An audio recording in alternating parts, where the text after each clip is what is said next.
Hi everyone, कैसे हैं आप लोग। पिछली क्लास में हमने 9th क्लास के पहले टॉपिक को खत्म किया था। पहले टॉपिक हमने जो पढ़ा था वो ज्योग्राफी का था। आगे हम लोग ज्योग्राफी को ही कंटिन्यू कर रहे हैं, क्योंकि 2-3 टॉपिक पढ़ने के बाद हम किसी दूसरे सिलेबस, दूसरे सब्जेक्ट की बात करेंगे, दूसरे सब्जेक्ट पे अध्ययन करेंगे। तो इसमें जो हमारे जितने भी टॉपिक थे, पहला आपका हो गया था। पहले का क्वेश्चन आंसर का भी फॉर्मेट मैंने पूरा करवा दिया था, तो आप बेसिक देखिए। इससे पहले के जितने कंटेंट पढ़े हैं उसमें जाके आप बेसिक देखिए, उसके साथ साथ इसके जितने भी क्वेश्चन आंसर वाले फॉर्मेट किए गए हैं वो सब देखिए। सेकेंड टॉपिक है हमारा ज्योग्राफी का ही है, 9th क्लास का है, भौतिक स्वरूप, संरचना एवं उच्चावच। इसके बारे में हम समझेंगे कि क्या है ये सारी चीजें। देखिए, इससे पहले आपको जितना पढ़ाया गया है उसको आप अच्छे से रिवीजन करिए, नोट्स बनाइए। और रिवीजन नहीं करते हैं तो फिर वो चीजें आप भूल जाओगे। तो रिवीजन करते रहो, ताकि ये 10th क्लास में भी आपके लिए काम आएगा। और जरूरी नहीं है केवल 9th में ही आप पढ़ो, 10th में भी ये आपके काम आने वाला है। इससे मिलते जुलते कुछ टॉपिक आपको वहां मिलेंगे, या क्वेश्चन भी मिल सकते हैं बोर्ड के एग्जाम में। तो सेकेंड जो टॉपिक है हमारा वो है physical forms, structure and relief. तो अब बताइए कि फिजिकल फॉर्म यानी भौतिक स्वरूप क्या होता है। 3 वर्ड है इसमें: भौतिक स्वरूप, संरचना और उच्चावच। ये तीनों शब्द को अलग अलग हम करके एक बार समझते हैं कि जो हेडिंग दिया हुआ है इसका मतलब क्या होता है। देखिए, भौतिक स्वरूप, जिसको हम इंग्लिश में फिजिकल फॉर्म कहते हैं। फिजिकल फॉर्म्स का मतलब ये होता है ना कि जो रियल हो, मतलब क्या है, जो वास्तविक हो, वास्तविक हो या मूर्त हो, यानी विजिबल हो। रियल हो और विजिबल हो। विजिबल को आप क्या कहते हैं? मूर्त, यानी जो दिखाई दे रहा हो, यानी जो जिसे हम देख सकते हैं, जिसे हम देख सकते हैं उसे आप भौतिक स्वरूप कह देते हैं। अब पृथ्वी पे कौन कौन सी ऐसी चीजें जिन्हें आप देख सकते हैं? लगभग सारी चीजें, चाहे वो भूमि हो, चाहे वो पर्वत हो, पठार हो, मैदान हो, नदी, सारी चीजें आप देख सकते हैं। यानी ये पृथ्वी का भौतिक स्वरूप हो गया। यानी भौतिक स्वरूप का केवल शब्द का मतलब ये देखिए, इसका मतलब होता है वास्तविक हो यानी रियल हो, मूर्त हो यानी विजिबल हो। मूर्त का मतलब होता है विजिबल यानी वास्तविक, यानी जो दिखाई देता है उसे आप मूर्त रूप कहते हैं। मूर्त और अमूर्त 2 शब्द होते हैं, इसमें मूर्त का मतलब होता है विजिबल, मतलब जो दिखाई देता हो। भौतिक स्वरूप का मतलब हो गया जिसे हम देख सकते हैं, जो वास्तविक हो, और मूर्त। अब देखो, संरचना क्या होता है। किसी चीज की संरचना आप देखते हैं, जैसे ये पेड़ है, मान लो कि ये कोई एक पेड़ है, तो आप इसको देख के बोलते हो ना कि ये पेड़ है। अब इसकी संरचना कैसी है आप देख सकते हो कि एक लंबी सी डंडी है, ऊपर इसके ऐसे छतरी जैसे फैला हुआ है। इसके आकार और स्वरूप, आकार को ही संरचना के नाम से जानते हैं। यानी स्ट्रक्चर की बात हो रही है कि इसका जो डिजाइन कैसा है। यानी संरचना का मतलब आप ये कह सकते हैं कि इसकी आकृति और डिजाइन क्या है? आकृति या डिजाइन। डिजाइन को आप हिंदी में लिख देता हूं मैं, डिजाइन, डिजाइन। तो संरचना का मतलब हो गया आकृति, भौतिक स्वरूप का मतलब हो गया वास्तविक हो, मूर्त हो, जिसे हम देख सकते हैं। संरचना यानी कोई भी संरचना, जैसे पृथ्वी के ऊपर पहाड़ है ना, पहाड़ है, पठार है, झील है, नदियां हैं, या कोई भी ऐसी आकृति बनी हुई है, या कोई भी ऐसी संरचना बनी हुई है जिसे हम स्ट्रक्चर कहते हैं। कोई भी स्ट्रक्चर यानी डिजाइन कैसा है उसका। ठीक है। उचावच का मतलब होता है, इसको इंग्लिश में हम रिलीफ कहते हैं, लेकिन इसका जो शाब्दिक अर्थ होता है ये ऊंचाई से संबंधित है। यानी पृथ्वी पर सभी जगह एक समान ऊंचाई पे नहीं है। आप देखोगे कि समुद्र तल से ऊंचाई मापते हैं, यानी समुद्र तल से जैसे जैसे हम आगे बढ़ते जाते हैं स्थल की ओर, वैसे वैसे कहीं कहीं ऊंचाई बढ़ते जाती है। जैसे आप देखो कि जो कन्याकुमारी का तट है वहां पे समुद्र है, और समुद्र का किनारा जो तल होता है सबसे नीचे है। और आप पहाड़ पे चले जाओ, आप माउंट एवरेस्ट चले जाओ, कश्मीर चले जाओ, लद्दाख चले जाओ, वहां पे पहाड़ की ऊंचाई बहुत ज्यादा है। तो उच्चावच का मतलब हो जाता है कि आकृतियों के बीच का डिस्टेंस क्या है, यानी 2 संरचनाओं के बीच की ऊंचाई और नीचाई कितनी है। यानी समुद्र तल से किसी आकृति या संरचना की ऊंचाई कितनी है। मान लीजिए कि ये यहाँ पे मैं आपको एक ऐसी संरचना बना के देता हूं। देखिए, जैसे ये मान लीजिए कि आपका ये क्या है, पहाड़ है, ये पठार, थोड़े मैदान, फिर ये समुद्री इलाका। अब देखिए ये क्या हो गया, पहाड़, ये हो गया पठार, इसके बाद आता है मैदान, और यहाँ पे आ जाता है तट यानी समुद्र तट। उसके बाद जो होता है ये समुद्र। अब देखिए जो समुद्र का ये तल है यानी सरफेस है इसका, और यहाँ से अगर हम इसकी डिस्टेंस को मापते हैं तो माउंट एवरेस्ट की ऊंचाई 88 यानी 88, 48 या 50 है। मतलब 48 या 50 आपको कहीं मिलेगा क्या, मीटर। यानी समुद्र तल से किसी भी स्थल की ऊंचाई कितनी है, इसको हम उच्चावच के संदर्भ में समझते हैं। यानी समुद्र तल से ऊंचाई, या मैदान से पहाड़ की ऊंचाई, या पठार से मैदान की ऊंचाई, यानी दो स्थलाकृतियों के बीच की जो ऊंचाई होती है उसे हम उच्चावच के संदर्भ में समझते हैं। यानी उच्चावच का मतलब शाब्दिक अर्थ ये हो गया ऊंचाई के संदर्भ में बात हो रही है। तो ये चीजें आप समझ गए। भौतिक स्वरूप यानी जो हमें दिखाई देता हो। भौतिक स्वरूप आप इतना समझिए कि भौतिक यानी फिजिकल मतलब जो कुछ भी हमारे सामने हो, हमें दिखाई देता हो और हम उसे टच कर सकते हैं यानी छू सकते हैं, वो आपका भौतिक स्वरूप है। संरचना मतलब पृथ्वी पे बनी किसी भी तरह की आकृति यानी स्ट्रक्चर, उसे आप संरचना कहते हैं। उच्चावच यानी जितनी भी आकृतियां बनी हैं उनके बीच एक दूसरे की तुलना करके देखते हैं कि उनके बीच की ऊंचाई कितनी है। जैसे मैंने आपको बताया ना, इसमें पहाड़ की तुलना मैंने समुद्र तल से की, यानी समुद्र तल जो सबसे निचला हिस्सा है यानी पृथ्वी की जो सतह होती है ये जल से भरा हुआ है, और जल के ऊपर का जो सतह है इसके संदर्भ में हम ऊंचाई को मापते हैं। तो ये आपका ऊंचाई से संबंधित हो गया। ये चीजें आप समझ गए होंगे। आगे हम देखते हैं इसमें क्या क्या है। अब देखिए हमारी पृथ्वी का जो कुल क्षेत्रफल है यानी हमारे भारत का जो क्षेत्रफल है वो कितना है, 32.8 लाख वर्ग किलोमीटर। लेकिन यहाँ पे जो बात हो रही है ये केवल पूरे पृथ्वी की बात हो रही है, केवल भारत की बात नहीं हो रही, पूरे पृथ्वी। यानी पृथ्वी को ये मान लीजिए पृथ्वी गोल है, ठीक है, ये पृथ्वी का पूरा एक आकार है। पृथ्वी लगभग गोल है यानी इसका आकार, पृथ्वी का आकार मैंने आपको पहले भी बताया था कि ये केवल गोल नहीं है, पृथ्वी का आकार कैसा है, भू-आभ, या इसको हम कहते हैं जियोइड। तो पृथ्वी का आकार मतलब बीच में ये थोड़ा सा चिपटा आकार है और बीच में इसका रेडियस ज्यादा है, ऊपर से थोड़ा चिपटा है। तो अगर आप पृथ्वी के पूरे क्षेत्रफल को देखते हैं यानी अर्थ के पूरे क्षेत्रफल को देखते हैं तो इसके पूरे यानी अगर पूरे क्षेत्रफल को 100 मान लिया जाए, 100% मान लिया जाए, तो इस पे देखिए मैदान जो है ये 43%। मैदान क्या होता है, यानी जो प्लेन इलाका जहाँ लोग रहते हैं, खेती की जाती है, ये सारे क्षेत्र मैदान के अंतर्गत आते हैं। पठार क्या होता है, जो पहाड़ और मैदान के बीच का क्षेत्र होता है। यहाँ पे मैंने आपको बताया ना, ये पहाड़ है और ये मैदान है। देखिए पहाड़ से कम ऊंचा होता है पठार और मैदान से अधिक ऊंचाई पे पठार होता है। जैसे आपने सुना होगा छोटा नागपुर का पठार, बुंदेलखंड का पठार, मालवा का पठार, ये सारी चीजें पठार क्यों कहते हैं, क्योंकि ये एक समतल भूमि होती है जो पहाड़ और मैदान के बीच का क्षेत्र होता है। मैदान जहाँ पे कृषि, जहाँ पे लोग रहते हैं, पठारी क्षेत्रों में भी कुछ जनसंख्याएं पाई जाती हैं लेकिन यहाँ पे कृषि मूल रूप से नहीं हो पाती है, थोड़ी जटिल कृषि होती है यहाँ पे।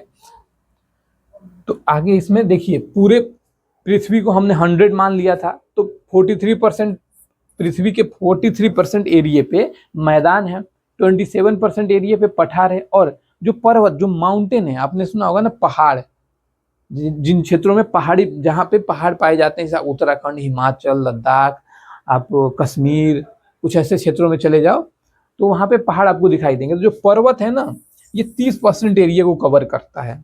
यानी फिर से आप एक बार समझ लीजिए कि पूरे पृथ्वी को 100% मान लिया जाए, यानी इसके आकार को 100 मान लिया जाए, तो इस 100 में से 43% एरिया पर मैदान है, 27% एरिया पर पठार है और 30% एरिया पर पर्वत है। ये आप समझ गए होंगे। आगे मैं आपको दिखाता हूं कि भौगोलिक वितरण यानी ज्योग्राफी का जो भौगोलिक वितरण, यानी इसको फिजियोग्राफिकल डिवीजन कहते हैं। यानी भारत में जो ज्योग्राफिकल एरिया के हिसाब से अलग अलग क्षेत्रों में बांटा गया है। जैसे आपका आ जाता है हिमालय का क्षेत्र, उत्तर का मैदान, प्रायद्वीपीय पठार, तटीय इलाका, पर्वतीय क्षेत्र इत्यादि कोई 6-7 डिवीजन इनके किए जाते हैं। तो ये 6-7 डिवीजन आपको क्यों समझने हैं? क्योंकि भौगोलिक वितरण, भारत का जो भौगोलिक वितरण किया जाता है उनको अध्ययन के हिसाब से अलग अलग क्षेत्रों में बांट दिया जाता है। जैसे आप अपने ही क्षेत्र में देखो, आपको कहीं ऐसी भूमि मिलती है जिसे आप बलुई मिट्टी कह देते हो, कहीं ऐसी मिट्टी जमीन मिलती है जिसको आप दलदली कह देते हो, कहीं ऐसी मिट्टी मिलती है जिसे आप ऊसर कह देते हो। तो ऐसे ही भारत को समझने के लिए और इसके भौगोलिक वितरण को कई सारे वर्गीकरण किए गए हैं, कई सारे अलग अलग पार्ट में डिवाइड किए गए हैं ताकि इनको अच्छे से समझा जा सके और अध्ययन की सुविधा के लिए सारी चीजें की जाती हैं। तो देखिए, भौगोलिक वितरण आप यही समझिए कि भारत के क्षेत्रों का विभाजन, भारत के क्षेत्रों का भौगोलिक यानी ज्योग्राफिकली यानी फिजियोग्राफिकली डिवीजन किया गया है भूगोल के आधार पर। तो इसमें आपको कई सारे हैं, मैं पहले आपका बताता हूं कि हिमालय क्षेत्र, दूसरा आप देखेंगे जिसमें आ जाता है आपका उत्तरी मैदान आ जाता है हिमालय पर्वत श्रृंखला के नाम से, हिमालय पर्वत आप कह सकते हैं या हिमालय क्षेत्र, हिमालय पर्वत श्रृंखला, उत्तरी मैदान। जो अगला है वो है प्रायद्वीपीय पठार, प्रायद्वीपीय पठार। जो नेक्स्ट है वो है भारतीय मरुस्थल, भारतीय मरुस्थल। अगला मैं यहां लिख देता हूं। देखिए, भौगोलिक वितरण जो है ये ऐसा नहीं है कि 6, 7 या 8 जगह इसको डिवाइड करने हैं। ये सुविधा के लिए और भी बुक में आपको अलग अलग मिल सकता है, लेकिन जो बेसिक है कि इनको 6-7 डिवीजन दिया गया है क्योंकि इनको समझने के लिए आप पहले देख लो। अगर आप मैप देख सकते हो तो मैप में ऊपरी क्षेत्रों में आपको पहाड़ मिलते हैं, उससे नीचे आते हो तो उत्तर का मैदान जिसमें अब गंगा और यमुना का क्षेत्र, गंगा यमुना ब्रह्मपुत्र का क्षेत्र आप कह सकते हो। प्रायद्वीपीय पठार, नीचे चले जाओ दक्षिण भारत में, वहाँ प्रायद्वीपीय पठार मिलेगा। राजस्थान गुजरात में आपको मरुस्थल मिल सकते हैं। अगला जो है वो तटीय मैदान, क्या है? कोस्टल एरिया, तटीय मैदान। यानी भारत के जो समुद्र से लगने वाले राज्य हैं, तो सीधे समुद्र तो शुरू नहीं हो जाता, एक ऐसा एरिया होता है जहां से मेनलैंड और वाटर बॉडी के बीच का क्षेत्र हो जाता है। यानी ये हो गया यहाँ, ये मान लीजिए ये मेनलैंड हो गया, और ये मान लीजिए यहाँ तक, यहाँ समुद्री क्षेत्र हो, लेकिन बीच का क्षेत्र होता है ना थोड़ा सा, जहाँ पे पानी कभी कभी आता है या कभी सूखा भी रहता है, तो इस क्षेत्र को तटीय इलाके कहते हैं। तटीय इलाकों में लोग घूमने या ऐसे शौक से जाते हैं, वहाँ पे मछली पालन के लिए एक लोगों को ये स्थल मिल जाता है। मतलब मछली पकड़ने के उद्देश्य से यहाँ पे नावें लगाई जाती है किनारे, यानी समुद्र का जो किनारा हिस्सा होता है उसे आप तटीय क्षेत्र कह देते हैं। एक जो नेक्स्ट इसमें डिवीजन है वो है द्वीप समूह। द्वीप, पहला टॉपिक जो आपने पढ़ा था तो मैंने आपको मैप के थ्रू बताया था कि कौन कौन से उसमें द्वीप हैं। तो मैंने अंडमान निकोबार, लक्षद्वीप के बारे में बताया था। तो एक द्वीपीय विभाजन हो गया, तटीय क्षेत्र का विभाजन हो गया, यानी समुद्र से लगने वाले क्षेत्रों के जो किनारे के क्षेत्र हैं उन्हें तटीय क्षेत्र के अंतर्गत, पर्वतीय क्षेत्र का विभाजन कर देंगे, उत्तरी मैदान कर देंगे, प्रायद्वीपीय पठार में दक्षिण का हिस्सा आ जाएगा। और देखिए, हिमालय पर्वत क्षेत्र में ना जो पूर्वोत्तर राज्य हैं हमारे, जिनमें आपका अरुणाचल, नागालैंड, मणिपुर, मिजोरम, असम, मेघालय, त्रिपुरा, ये जो क्षेत्र आते हैं ये आपके हिमालय पर्वतीय क्षेत्र में आ जाए, क्योंकि हिमालय पर्वतीय क्षेत्र का एक पूर्वांचल श्रेणी भी है जो पूर्वी क्षेत्रों में आता है, जिसको हम पूर्वांचल श्रृंखला कहते हैं। तो इसमें वो क्षेत्र आ जाते हैं, यानी भारत के सभी क्षेत्रों को, पूरे भारत को इन 6 विभाजनों में शामिल कर दिया गया है।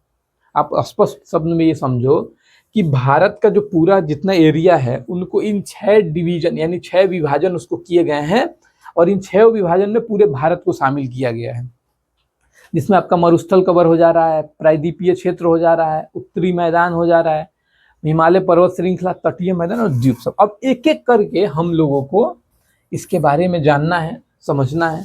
ये 6 है बेसिक, आपको ये याद रखना है कि ये 6 तरह के हैं और इनको हमें याद रखना है। आगे चलते हैं इसमें। अब देखिए, हिमालय पर्वत श्रृंखला जो हमने 6 पढ़ा, उसमें पहला क्या है? हिमालय पर्वत श्रृंखला। तो हिमालय पर्वत श्रृंखला बेसिकली क्या है? हिमालय पर्वत श्रृंखला बेसिकली क्या है? आप देखेंगे कि ये मैप का जो एरिया है यहाँ पे कुछ इस तरीके से है।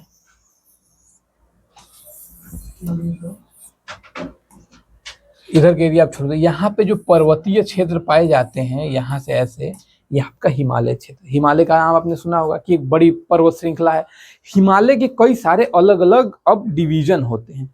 तो जो हम ये पढ़ रहे हैं इसमें हम एक एक डिविजन्स को पढ़ेंगे। तो आइए पहले हम ये देखते हैं इसमें क्या क्या। देखिए, भारत के उत्तरी सीमा पर स्थित है, यानी फिर से मैं आपको बताता हूं मैप के थ्रू ही कि अगर ये मैप है भारत का, तो भारत के उत्तरी सीमा पर स्थित, भारत के उत्तरी सीमा पर स्थित, अब देखिए कह रहा है कि हिमालय जो पर्वत है भारत के उत्तरी सीमा पर स्थित है। तो भारत का उत्तरी हिस्सा ये हो गया, और यहां से आप देखेंगे कि ऐसे आपको हिमालय की श्रृंखलाएं पाई जाती हैं। से हिमालय की श्रृंखलाएं पाई जाती हैं, और ये श्रृंखलाएं जो हैं ये कुछ इस तरीके से आ जाती हैं। और यहाँ भी ये जो पाकिस्तान अफगानिस्तान में सुलेमान श्रेणी के नाम से जानती है, यानी हिंदू कुश पर्वत श्रृंखला के नाम से जानी जाती है। तो ये हिमालय का हिस्सा है कि आपका पाकिस्तान से शुरू होकर यह म्यांमार के साथ सीमा साझा करता है। तो म्यांमार क्षेत्र में जो हिमालय उसको पूर्वांचल श्रेणी, और जो आपके पाकिस्तान क्षेत्र में इसको हम हिंदू कुश पर्वत कहते हैं, जिसको सुलेमान श्रेणी के नाम से जानते हैं वहां पे। और ये हमारा हिमालय के अलग अलग श्रृंखलाएं हो गई। तो हिमालय पर्वत कह रहा है कि भारत के उत्तरी सीमा पर स्थित, यानी ये भारत की उत्तरी सीमा पर स्थित है, ये उत्तर का क्षेत्र हो गया। दूसरा, ये वलित पर्वत है। अब वलित पर्वत क्या होता है? देखिए, साइंस में आपने पढ़ा होगा कंप्रेस्ड फोर्स, यानी संपीड़न बल। संपीड़न बल क्या होता है कि जब दो तरफ से फोर्स लगता है ना, तो बीच में जो दो तरफ से फोर्स, दोनों तरफ से अगर फोर्स लग रहा है तो इस फोर्स को हम लोग संपीड़न यानी कंप्रेस्ड फोर्स कहते हैं। और कंप्रेस्ड फोर्स के कारण सिकुड़न आती है, यानी चीजें कंप्रेस्ड होती हैं, ऐसे अंदर की तरह दबती हैं। और दबने के कारण जब बहुत ज्यादा प्रेशर लगता है तो कहीं पे क्या होता है कि हिस्सा ऊपर उठ जाता है, कहीं पे हिस्सा नीचे हो जाता है। लेकिन यहाँ पे आपको केवल वलित पर्वत, यानी इसको फोल्डिंग्स, इसको हम लोग फोल्डिंग माउंटेन कहते हैं, फोल्ड माउंटेन, इंग्लिश में फोल्ड माउंटेन इसको कहते हैं। तो वलित पर्वत यानी कंप्रेस्ड फोर्स के कारण लगता है। और वलित पर्वत क्या होता है? देखिए, ऐसे जिगजैग मोशन आपने देखा होगा, कहीं उठा, कहीं पहाड़ अगर आपने देखा होगा सही तरीके से, कहीं पहाड़ उठा है, कहीं नीचे है, कहीं उठा है, कहीं ये डाउन है। तो जब कंप्रेस्ड फोर्स लग रहा है तो कंप्रेस्ड फोर्स के कारण कहीं की भूमि ऊपर उठ जा रही है, राइज कर रही है, कहीं की डाउन चली जा रही है, तो इसी को हम वलित पर्वत, यानी ऐसी संरचनाएं जो बनती है ना, इसको हम वलित पर्वत कहते हैं। अब देखिए, वलन भी कई तरह के होते हैं, यानी फोल्ड कई तरह के होते हैं। बेसिकली आपको यही इतना ही जानना है यहाँ पे कि जो हिमालय पर्वत है ये एक वलित पर्वत है। वलित पर्वत क्यों? क्योंकि जब दो प्लेट, यहाँ पे ज्योग्राफी में प्लेट होती है, प्लेट का मतलब होता है जिसपे स्थल के कई सारे भाग हैं, यानी जिसपे सारी संरचनाएं बनी हुई है, ये कई सारे अलग अलग प्लेट में डिवाइडेड हैं। तो जब दो प्लेटें आपस में टकराती हैं ना, तो यहाँ पे कंप्रेस्ड फोर्स लगता है, और कंप्रेस्ड फोर्स के कारण वो सिकुड़ती हैं, और सिकुड़ने के कारण कहीं की भूमि ऊपर, कहीं की क्षेत्र को नीचे आ जाता है, जिससे ये जिगजैग वाला शेप बन जाता है, यानी ऊपर नीचे वाला शेप बन जाता है, जिसको हम वलित पर्वत कहते हैं। तो हिमालय अगर आपसे कोई भी पूछे तो ये कहना है कि हिमालय एक वलित पर्वत है। और वलित पर्वत कैसे बनता है? संपीड़न बल के कारण, यानी कंप्रेस्ड फोर्स के कारण। ठीक है, आगे देखिए, जो हिमालय है इसका विस्तार सिंधु से लेकर ब्रह्मपुत्र, यानी देखिए भारत में केवल इसका विस्तार, देखिए सिंधु नदी, यहाँ पे 5 नदियां हैं जिनसे मिलकर सिंधु नदी बनती है, जिसमें आपकी सिंधु नदी के अलावा चेनाब, रावी, सतलज, ब्यास, ये इसकी नदियां हैं। तो ये सारी नदियां मिलके सिंधु में मिल जाती हैं, और ये सिंधु नदी पाकिस्तान में बहती है और फिर अरब सागर में आके मिल जाती है। जब हम अपवाह तंत्र पढ़ेंगे ना, ड्रेनेज सिस्टम, तो उसमें हम आपको हर एक नदी कहाँ से निकलती है, किस क्षेत्र से होकर बहती है, वो सारी चीजें बताऊंगा। पहले आप बस इतना देखिए कि सिंधु नदी, ये सिंधु नदी का क्षेत्र हो गया, यहाँ से आपकी ढेर सारी नदियां निकलती हैं। यहाँ से इधर से एक श्योक नदी की भी आती है, फिर आप यहाँ से देखेंगे कि सतलज तो नीचे से आती है, झेलम, चिनाब, रावी, सतलज, ब्यास, ये सारी मिलके सिंधु की सहायक नदी बन जाती है और सिंधु मुख्य नदी पाकिस्तान में आके अरब सागर में गिर जाती है। तो इसका विस्तार अगर आप देखेंगे तो हम ये देखते हैं कि सिंधु नदी से ब्रह्मपुत्र तक, यानी यहाँ पे ये सारा रीजन ब्रह्मपुत्र का नदी का है और यहाँ से ब्रह्मपुत्र की सहायक नदी आती है दिहांग, दिबांग, लोहित, सुबनसिरी, इससे सारी नदियां ब्रह्मपुत्र की सहायक नदियां हैं। तो इन्हीं से मिलकर ब्रह्मपुत्र क्षेत्र बनता है और इनके क्षेत्र को ब्रह्मपुत्र क्षेत्र कहते हैं। तो इनका विस्तार यानी हिमालय पर्वत का विस्तार सिंधु नदी से लेकर ब्रह्मपुत्र नदी तक है। इस चीज को आप स्पष्ट रखेंगे। अब देखिए इसकी जो डिस्टेंस है, हिमालय की जो लंबाई है, ये कितनी है भारत में? 2400 किलोमीटर, यानी यहां से लेके यहां तक के जो इसका डिस्टेंस है 2400 किलोमीटर है। अगला देखिए इसकी जो चौड़ाई है, चौड़ाई का मतलब नॉर्थ और साउथ का जो इसका विस्तार है, इसे आप चौड़ाई कहते हैं। तो चौड़ाई देखिए कश्मीर में लगभग 400 किलोमीटर और अरुणाचल प्रदेश में 150 किलोमीटर, यानी हिमालय का जो विस्तार है ना वो कश्मीर में ज्यादा है, लगभग यहाँ पे इसका विस्तार है 400 किलोमीटर, यानी इसकी चौड़ाई यहाँ पे 400 किलोमीटर है। और जैसे जैसे आप पूरब में आते जाते हो, आप अरुणाचल में आते हो, इसकी चौड़ाई कम होते जाती है और ये हो जाती है केवल 150 किलोमीटर। तो आपको ये चीज याद रखना है कि इसकी चौड़ाई लगभग कश्मीर की तरफ यानी पश्चिम, देखिए ये इसको हम पश्चिम हिमालय कहते हैं, यानी इधर के क्षेत्र को पश्चिम हिमालय कहते हैं। तो पश्चिम में इसकी चौड़ाई 400 किलोमीटर है, लगभग 400 किलोमीटर, और जो पूर्व में इसकी चौड़ाई है वो लगभग 150 किलोमीटर है। यानी आप ये याद रखेंगे कश्मीर वाले क्षेत्रों में, कश्मीर, लद्दाख, यहाँ पे आपका हिमाचल, पंजाब के क्षेत्रों में इसकी चौड़ाई ज़्यादा है और अरुणाचल के क्षेत्रों में इसकी चौड़ाई कम है। नेक्स्ट देखते हैं। अब देखिए नेक्स्ट इसमें जो चीजें हैं आपको समझने के लिए कि जो हिमालय है ना, हिमालय को अब 3 अलग अलग भागों में बांटते हैं, यानी 3 इसके मुख्य भाग होते हैं, जिसमें पहला है महान हिमालय, जिसे हम हिमाद्री भी कहते हैं, यानी ग्रेट हिमालय कहते हैं।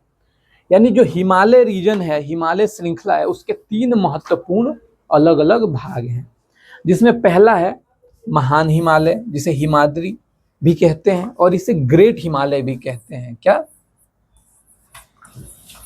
ग्रेट हिमालय। सेकंड जो है उसको मध्य हिमालय, लघु हिमालय या निम्न हिमालय भी इसको कहते हैं। थर्ड जो है वो शिवालिक, यानी ये शिवालिक श्रृंखला है। अब देखिए भारत के मैप पे जो मैं ये आपको बनाया था, तो यहाँ पे आप देखिए मैंने 3 लाइनें खींची थी। एक, मैं अभी इसको चेंज करता हूँ, देखिए एक तो ये रीजन हो गया, एक तो ये श्रृंखला हो गई है ना, एक ये दूसरी श्रृंखला हो गई। देखिए ये श्रृंखला जो है ये नेपाल से ज़्यादातर क्षेत्रों में नेपाल से होकर जाती है, ये आपकी एक दूसरी श्रृंखला हो गई, और एक ये जो हो गई ये तीसरी श्रृंखला हो गई। तो जब मैं हिमालय के 3 हिस्सों की बात कर रहा था, तो हिमालय के जो 3 पार्ट हैं उसमें पहला कौन सा था?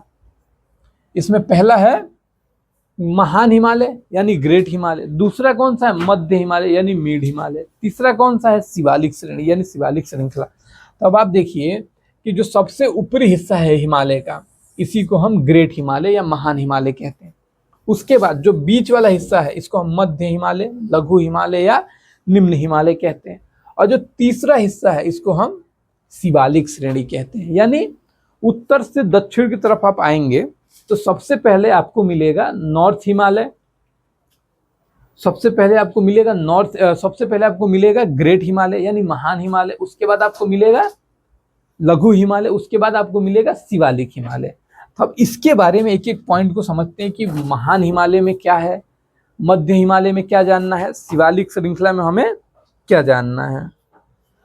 तो चलिए हम देखते हैं यहाँ पे हिमाद्री या महान हिमालय, इस महान हिमालय, हिमाद्री या ग्रेट हिमालय। क्या? ग्रेट हिमालय। अब देखिए ग्रेट हिमालय मैंने आपको बता दिया कि जो सबसे ऊपर वाली श्रृंखला है भारत में, हिमालय की जो सबसे ऊपर वाली श्रृंखला है ये आपकी महान हिमालय हो जाती है। तो महान हिमालय की जो ऊंचाई है यानी जो इसकी हाइट है, यानी इस रीजन की जो उच्चावच वाली स्थिति है ना, वो लगभग इसकी ऊंचाई लगभग 6000 मीटर है, औसत ऊंचाई है ये, यानी एवरेज जो हाइट है इसकी, एवरेज रिलीफ, एवरेज डिस्टेंस की बात कर रहे हैं, एवरेज हाइट की बात कर रहे हैं, तो ये आपकी है 6000। यानी सभी पहाड़ों की ऊंचाई को अगर काउंट करके और उनसे डिवाइड करते हैं तो उनके एवरेज नंबर, एवरेज हाइट्स आ जाती है। तो देखिए इसकी ऊंचाई सबसे अधिक पाई जाती है, यानी ग्रेट हिमालय में जो पर्वत श्रृंखलाएं हैं वो सबसे विश्व के सबसे ऊंचे पर्वतीय श्रृंखलाओं में से एक है, यानी इनकी औसत ऊंचाई 6000 है और विश्व के सबसे ऊंचे शिखर इसी श्रृंखला में पाए जाते हैं। अब आप ये बताइए कि विश्व का सबसे ऊंचा पहाड़ पर्वत कौन सा है? नाम सुना होगा ना, एवरेस्ट, माउंट एवरेस्ट, कुछ ऐसा।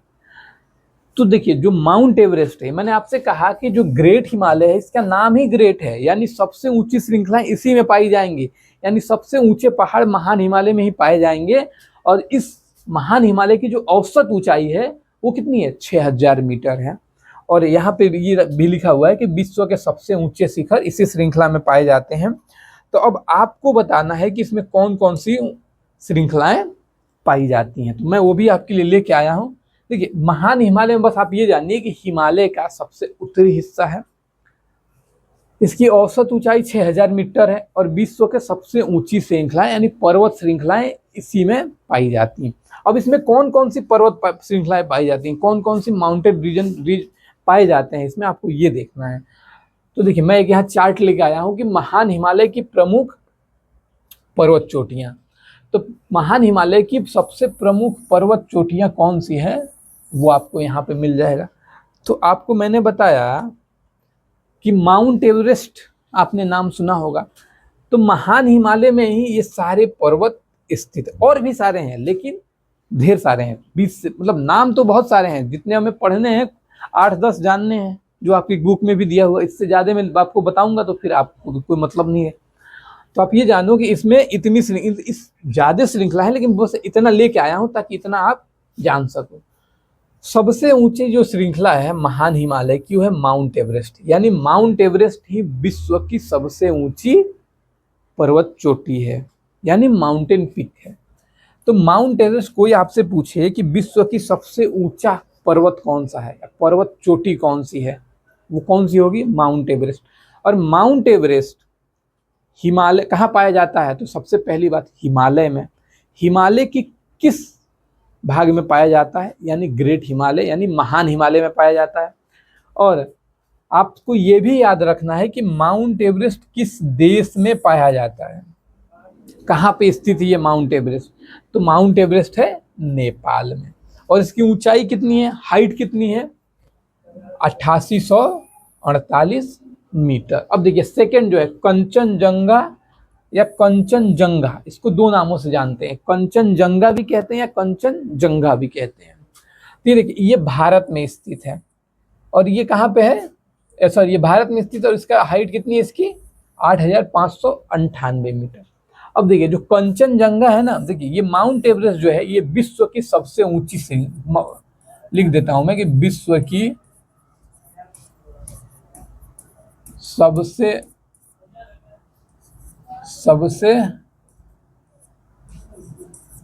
ऊंची पर्वत चोटी है। पर्वत है या पर्वत चोटी है? कौन सी है? Mount Everest. अब देखिए जो कंचनजंगा है ये भारत की सबसे ऊंची चोटी है। कौन सी है? भारत की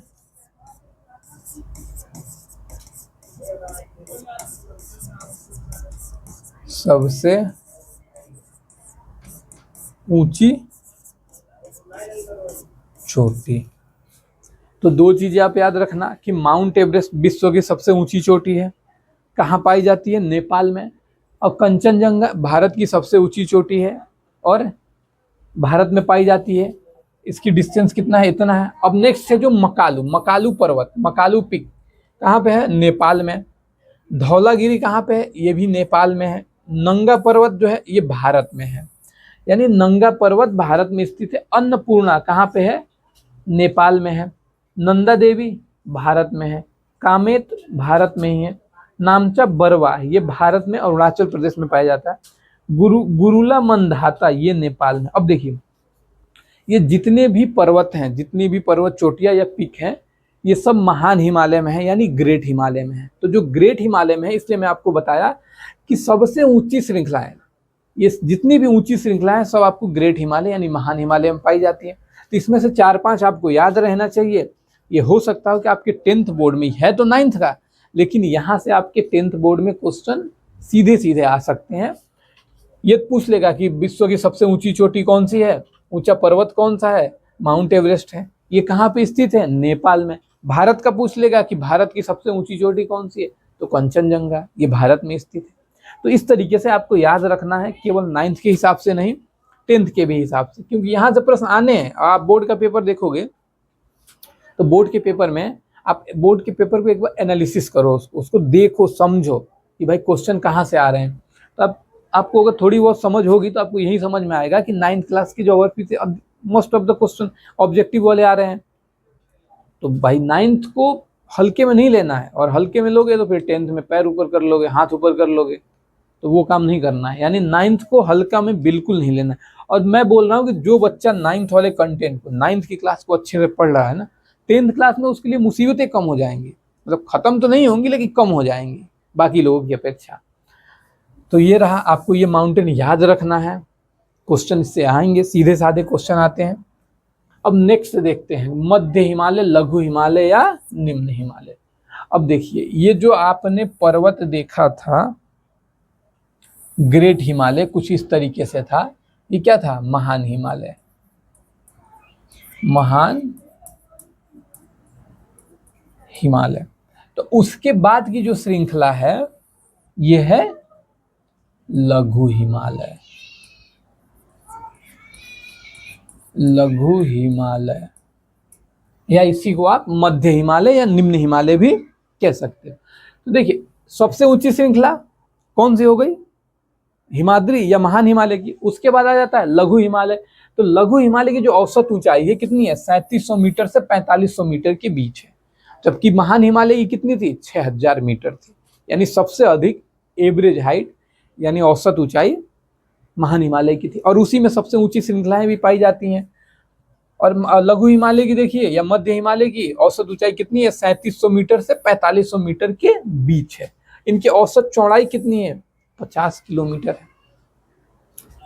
यानी इनकी औसत चौड़ाई केवल 50 किलोमीटर है। महान हिमालय की इससे ज्यादा है और उससे कम पड़ जाती है आपकी लघु हिमालय की। अब देखिए इसमें जो पर्वत श्रृंखलाएं पाई जाती हैं उनका नाम है पीर पंजाल, धौलाधर, महाभारत श्रृंखलाएं।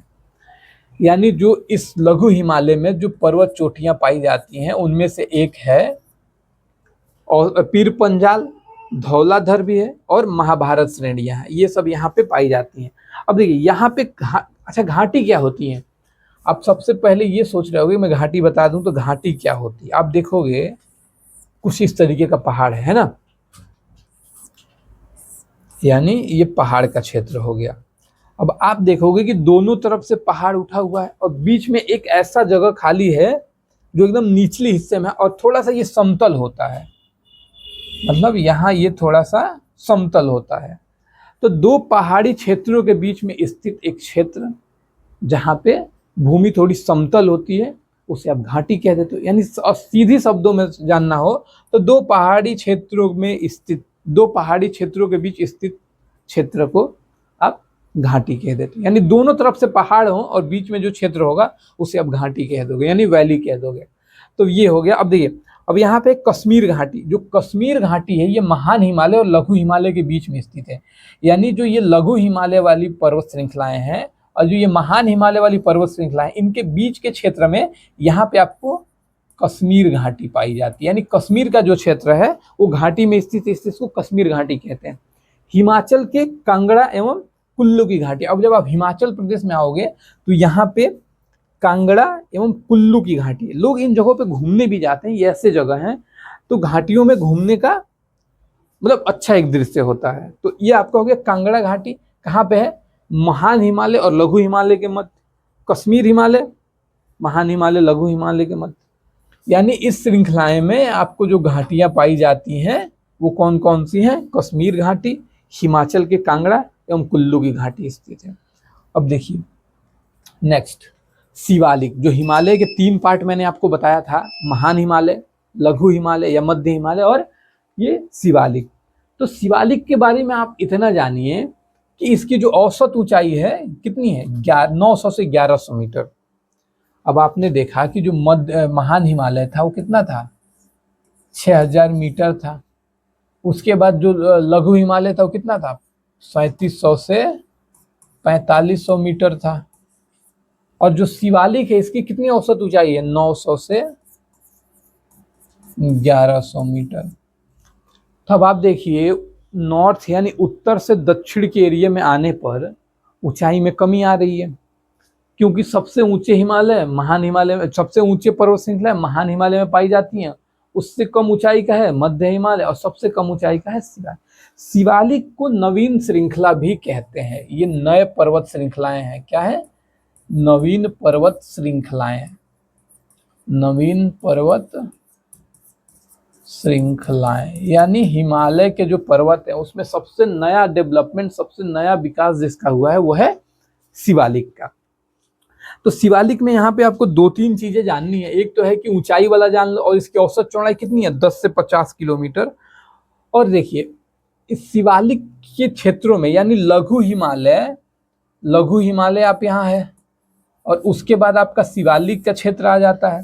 तो लघु हिमालय और शिवालिक के क्षेत्र में कुछ घाटियां पाई जाती हैं। मैंने बताया कि 2 पहाड़ी क्षेत्रों के बीच में कुछ घाटियां हैं, जिसमें आपकी जो इधर कश्मीर क्षेत्र में पाई जाती है उन्हें हम दून घाटी कहते हैं। क्या कहते हैं? दून घाटी। और उसके बाद जो आपके थोड़ा पूर्वी क्षेत्र में पाई जाती है इन्हें हम द्वार कहते हैं, द्वार घाटी, द्वार। तो अब आप नाम से स्पष्ट होंगे कि यहाँ के जो क्षेत्र हैं इनको आप देहरादून कहते हैं। देहरादून यानी दून यानी ये घाटी में स्थित है। उसके बाद आ जाता है हमारा कोटली दून। उसके बाद एक और आ जाता है पाटली दून। यानी कुल मिलाकर दून क्या है? घाटी का ही नाम दिया गया है जिससे संबंधित कुछ जगह है, देहरादून, कोटली दून, पोटली दून। अब द्वार आता है। द्वार में आपको एक नाम पता होगा, हरिद्वार। तो ये सब घाटी में स्थित है। और कौन सी घाटी में स्थित है? शिवालिक घाटी में, शिवालिक पर्वत श्रृंखलाएं में स्थित है। तो ये चीजें इसमें इतनी ही आपको जाननी है। आगे हम देखते हैं। देखिए एक चीज आप और जान लो कि जो महान हिमालय है ना, महान हिमालय से नदियां निकलती हैं और वो नदियां अपने साथ कुछ अवशेष लेके आती हैं, गाद लेके आती हैं, कुछ बारीक कण लेके आती हैं। और वो क्या करती हैं, जो सबसे निचला इलाका होता है हिमालय का, तो सबसे निचला हिमालय का सबसे निचला क्षेत्र कौन सा हो गया? शिवालिक हो गया। तो शिवालिक में के बाद ये नदियां मतलब मैदानी क्षेत्रों में आ जाती हैं। तो मैदानी क्षेत्रों में आने से पहले शिवालिक थोड़ा निचला इलाका पड़ता है। तो जो भी गाद, जो भी बारीक कण अवशेष जो भी लेके आती है ना, ये शिवालिक के क्षेत्रों में निक्षेपित कर दी जाती है, यानी उसको इकट्ठा कर देती हैं वहां पे। तो इकट्ठा करने से यहाँ पे जो इकट्ठा करती हैं, तो यहाँ पे जो ये घाटियां बन रही है ना, ये इन्हीं के एक कारण से बन दी, यानी अवशेष वहां से जो लाए जाते हैं अवसादों से बनी हुई है। यानी जो ये शिवालिक क्षेत्र के जो पहाड़ बने हुए हैं ये हिमालय से लाए गए अवशेषों के कारण ही बने हैं। यानी सारे अवशेष, पानी का बहाव तेज होता है तो वहां पे तेज आता है और नीचे की तरफ आता है, और जहाँ पे भूमि समतल पाई जाती है यानी जहाँ पे स्लोप कम होता है, ऊंचाई कम होती है, वहां पे इकट्ठा हो जाते हैं यानी निक्षेपित होते हैं, और उन्हीं निक्षेप से ये शिवालिक श्रृंखला का निर्माण हुआ है। हम आगे इसमें देखते हैं हिमालय के विभाजन पूर्व। देखिए अभी तक आपने पढ़ा कि हिमालय के पर्वतीय विभाजन के बारे में, यानी महान हिमालय, लघु हिमालय और शिवालिक। अब देखिए हिमालय का जो विभाजन पूर्व से पश्चिम करते हैं ना, इन नदियों को हम बाउंड्री मानते हैं इसमें। यानी हिमालय का पूर्व से पश्चिम विभाजन, यानी मान लीजिए भारत का मैप है पूरा, तो इसको हम पूर्व से पश्चिम यानी कुछ ऐसे डिवाइड करेंगे कि इन दो नदी के क्षेत्र के बीच के क्षेत्र को क्या कहते हैं, यह से।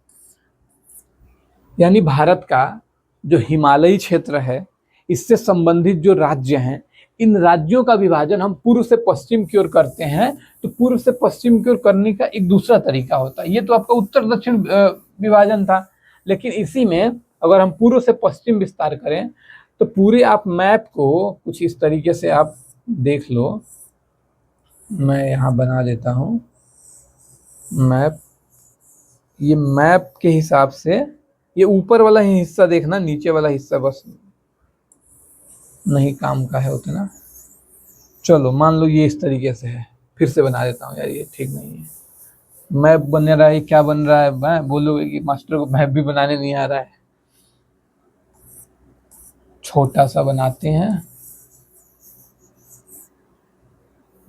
छोटा सा बनाते हैं यहाँ पे। अब देखो ये जो एरिया आपका ऐसे बन रहा है, ये आपका देखो मैप बनाना तो सीखना पड़ेगा, सबको सीखना पड़ेगा, क्योंकि कई बार ऐसे प्रश्न आ जाते हैं। तो अब देखो कि जो हिमालय का हमने विभाजन किया था नॉर्थ और साउथ के डायरेक्शन में किया था, यानी ऊपर से नीचे किया था, तो यहाँ पे महान हिमालय, लघु हिमालय और फिर शिवालिक हिमालय। लेकिन हम पूर्व पश्चिम के क्षेत्र में करेंगे, यानी यहाँ से जो नदी बहती है इधर के क्षेत्रों में, और जो नदी को बाउंड्री माना जाता है इस क्षेत्रों में कुल मिला के। तो आप ये देखो कि अगर मैं यहाँ से दो नदियों के क्षेत्रों को मान लूँ, तो सबसे पहला जो क्षेत्र होता है उसे हम पंजाब हिमालय के नाम से जानते हैं। क्या जानते हैं? हिमालय का पूर्व पश्चिम विभाजन में हम पंजाब हिमालय, यानी ये पंजाब हिमालय हो गया। अब पंजाब हिमालय को हम लोगों ने, मैंने पहले ही बताया कि पूरा पश्चिम हिमालय के विस्तार में नदियों को हमने बाउंड्री मान ली है, यानी दो नदियों के बीच क्षेत्र को हम कोई एक नाम से डिनोट कर देते हैं। तो जो पंजाब हिमालय है, ये देखिए सतलज नदी और सिंधु नदी, सतलज नदी और सिंधु नदी, यानी जो हिमालय का पूर्व पश्चिम विस्तार है, वो पहला विस्तार अगर हम देखते हैं यहाँ से, तो यहाँ से हम देखते हैं कि सतलज और सिंधु नदी के बीच, यानी सिंधु और सतलज कह सकते हैं आप ऐसे, सिंधु और सतलज, सिंधु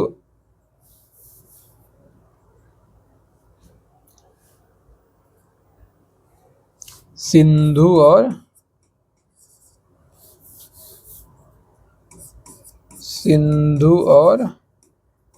सतलज। तो सिंधु और सतलज के बीच के क्षेत्र को पंजाब हिमालय कहती हैं। अब पंजाब हिमालय के बाद जो क्षेत्र आ जाता है, ये हमारा आता है कुमाऊं हिमालय। कौन सा आता है? कुमाऊं हिमालय। कुमाऊं हिमालय, जो कुमाऊं हिमालय है, ये सतलज से काली नदी के बीच स्थित है, काली नदी के बीच स्थित है। अब देखिए कुमाऊं हिमालय के बाद, यानी पूरब से हम पश्चिम की ओर जा रहे हैं। मान लीजिए हमने इतना कवर कर लिया, फिर अब ये इलाका कवर करेंगे, तो ये कुमाऊं हिमालय, फिर उसके बाद हम ये इलाका कवर करेंगे, तो ये आपका तीस्ता हो जाए, नेपाल हिमालय हो जाएगा। ये पंजाब, ये कुमाऊं, ये नेपाल। तो देखिए कुमाऊं हिमालय हो गया। अब देखिए यहाँ पे हम लिखेंगे नेपाल हिमालय, नेपाल हिमालय, यानी काली नदी से तीस्ता नदी के बीच का क्षेत्र, काली नदी से तीस्ता नदी के बीच का क्षेत्र। और इसके बाद जो क्षेत्र आता है, इसे आप कहते हैं असम हिमालय। यानी अगर आप ऐसे मान लो, मैं इसको हटा देता हूं, अब ये जो आपका क्षेत्र हो गया, इसको आप कह देते हैं असम हिमालय। यानी तीस्ता से आप यहां कह सकते हैं ब्रह्मपुत्र नदी तक, ब्रह्मपुत्र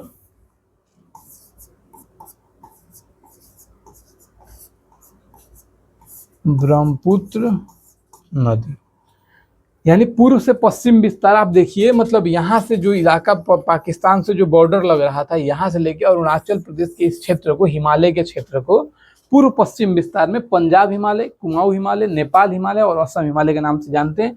और पंजाब हिमालय जो है सिंधु और सतलज के बीच में है, और जो कुमाऊं हिमालय सतलज से काली के बीच में है, और नेपाल हिमालय काली से तीस्ता नदी, यानी नदियों को ही बाउंड्री मान लिया गया है। कई जगह आप ऐसे भी देखते हैं कि कहीं ऐसे क्षेत्र होते हैं जहाँ पर नदी गुजर रही है, तो नदी के इस बगल का अलग अलग क्षेत्र हो जाता है, किसी दूसरे नाम से जानते हैं। और यानी ज़्यादातर जगह नदियों को बाउंड्री बनाया जाता है, चाहे वो स्टेट की बाउंड्री हो, चाहे वो देश की बाउंड्री हो। तो ये एक अच्छा तरीका होता है। अब देखिए इसमें हमें और क्या जानना है। आप इसमें देखिए कि ब्रह्मपुत्र नदी हिमालय की सबसे पूर्वी सीमा बनाती है। मैंने आपको बताया ना कि तीस्ता से ब्रह्मपुत्र का एरिया का क्षेत्र जो होता है, ब्रह्मपुत्र नदी का क्षेत्र, वो असम हिमालय के नाम से जाना जाता है। तो असम हिमालय पूरा ये एरिया किनारे का कवर कर लेता है। और ब्रह्मपुत्र नदी हिमालय की सबसे पूर्वी सीमा, यानी हिमालय की सबसे पूर्वी सीमा बनाती है, जहां तक भारत की बाउंड्री जाती है। हिमालय का पूर्व में विस्तार भारत के पूर्वी सीमा के साथ है। अब देखिए, मैंने आपसे बोला ना कि जो ऐसे हिमालय नीचे की तरफ आया है, तो ये म्यांमार, यहाँ पे म्यांमार नाम का एक देश है और ये इसके साथ सीमा साझा करता है, जिसे हम पूर्वांचल पहाड़ी के नाम से जानते हैं। यानी जो ये पहाड़ी ऐसे मुड़ी हुई है हिमालय की, इसे हम पूर्वांचल पहाड़ी के नाम से जानते हैं। और इस पूर्वांचल पहाड़ी में कौन कौन सी महत्वपूर्ण पहाड़ी हैं उसे आप जानिए। एक का नाम है पटकई पहाड़ी, दूसरी है नागा पहाड़ी, तीसरी है मिजो पहाड़ी और चौथी है मणिपुर के पहाड़ी। और भी छोटे छोटे पहाड़ हैं, लेकिन इसमें जानने के लिए इतना ही है कि आपको ये याद रखना चाहिए कि पूर्वांचल श्रेणी यानी पूर्वांचल पहाड़ की जो श्रृंखला है वो हिमालय का ही पूर्वी विस्तार है। और इसमें पटकई बूम, नागा, मिजो और मणिपुर जैसे पहाड़ियाँ पाई जाती हैं। इसमें ही आपको कुछ और भी पहाड़ियाँ पाई जाएंगी जो आप आगे क्लास में जाओगे तो समझोगे, बट आप इतना यहाँ पे इतना ही जानो इससे संबंधित जो चीज़ें थी। अब नेक्स्ट देखिए, इसमें इतना ही था आज के लेक्चर में। आगे जब मैं इसके और आगे आधे एक पार्ट में हम वीडियो, एक पार्ट तो कंप्लीट हो जा रहा है, एक और पार्ट में भी लेक्चर को कंप्लीट करेंगे। तो ये सारी चीज़ को आप समझना, नोट्स बनाना, और जहाँ दिक्कत हो वहाँ कमेंट करना। फिर उस पर मैं अगले क्लास में जब आऊँगा तो उसमें मैं बात करूँगा। और नोट्स बनाओ अच्छे से, बार बार मैं ये कह रहा हूँ कि नोट्स बनाओ। नोट्स नहीं बनाओगे तो फिर यहाँ से देख के जाओगे, वो चीज़ें आप भूल जाओगे। नोट्स बनाओ, रिवीजन करो, डाउट क्रिएट करो। बट पढ़ोगे तभी डाउट आएगा, नहीं पढ़ोगे तो डाउट नहीं आएगा। एकदम क्लियर है ये कि आप उसको बार बार पढ़ो। जहाँ डाउट आ रहा है नीचे कमेंट बॉक्स में लिख देना है, डाउट को आपको क्लास में डिस्कस करा दिया जाएगा। तो ऐसा करो और नोट्स बनाओ। और इसमें जो चीज़ भी आपको नहीं समझ में आई है, अगर आप बताओगे जब भी आप इस लेक्चर को देख रहे हो, तो फिर से इस चीज़ को एक बार एक्सप्लेन किया जाएगा अच्छे से। तो फिर मिलते हैं हम लोग अगली क्लास में। Thank you.